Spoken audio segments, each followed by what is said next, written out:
On today's episode of Someone's in the Kitchen, we're going to be making homemade banana pudding. Hi everyone, welcome back to Someone's in the Kitchen. Tonight we're going to be making homemade banana pudding. And this is a great recipe to add to any Thanksgiving meal. Alright, the first thing we're going to do is we're getting our big saucepan here. We've got 3/4 cup of granulated sugar. Put that in the pot. Then we've got 4 tablespoons of all-purpose flour.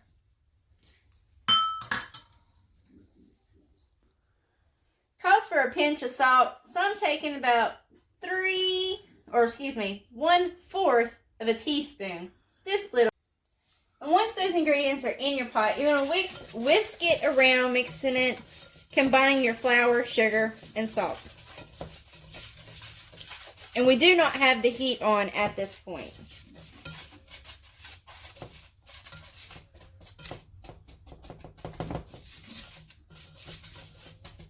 Alright, so this recipe calls for 4 eggs separated.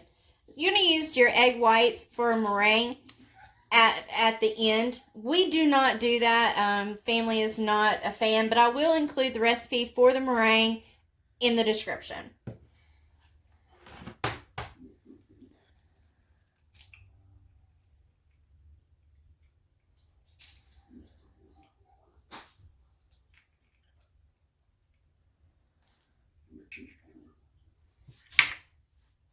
Just set that aside in the refrigerator until needed.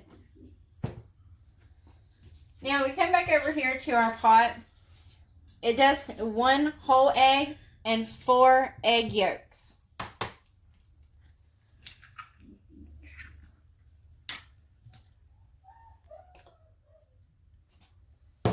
We're just going to whisk this into our sugar, flour, and salt mixture.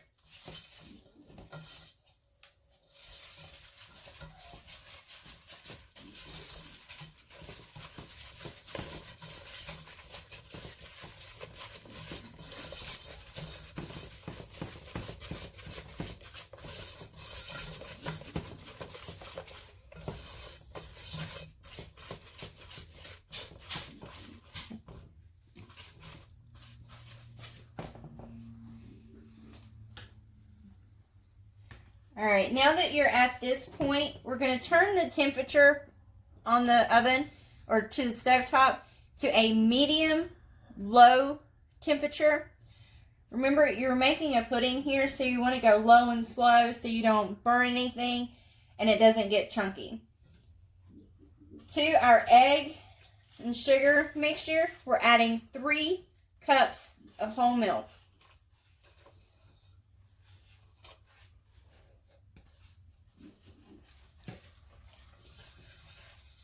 Now you want to stir this and get everything well combined.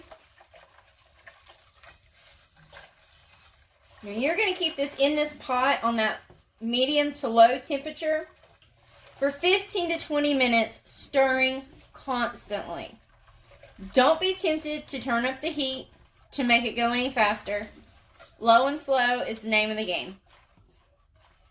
Alright, as you can see, our pudding mixture is starting to thicken up. We've been stirring now for about 10 minutes.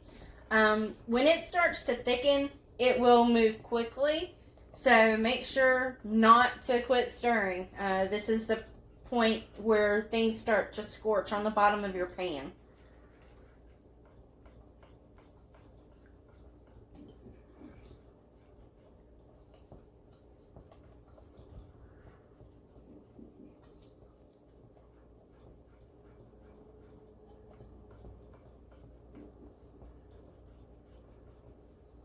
Okay guys, now we've turned off the burner for our pudding.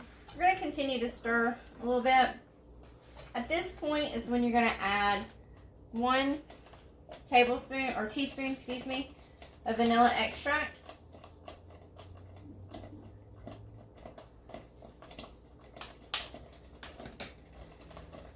And give that a good stir.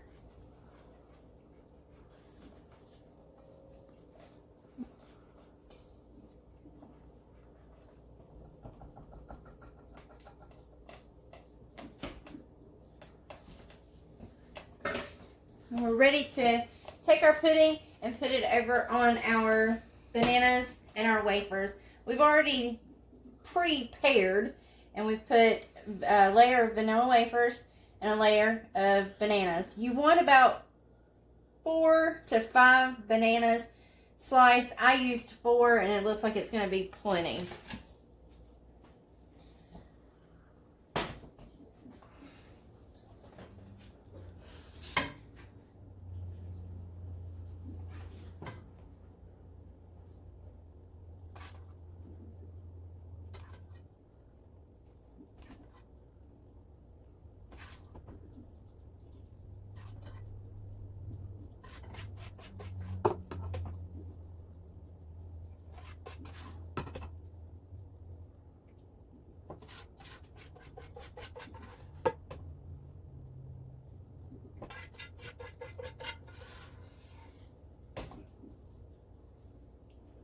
Now, if I'd been able to use or find a smaller pan, this would have been able to do 2 full layers. With the longer pan, it's only going to be able to do 1. So I recommend, if you're going to use a bigger pan, just double the pudding recipe and you should be fine. For this one here, I'm just going to put another layer of bananas.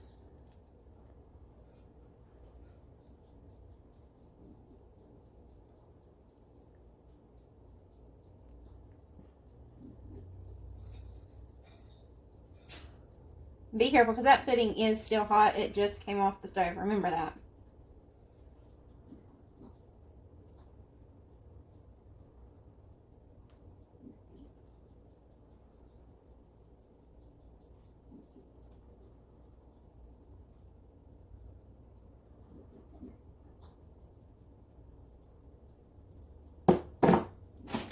And then we're going to take our vanilla wafers and put another layer over the top. Try to cover those bananas or squish them down into the pudding. That way, less likely for them to turn brown on you.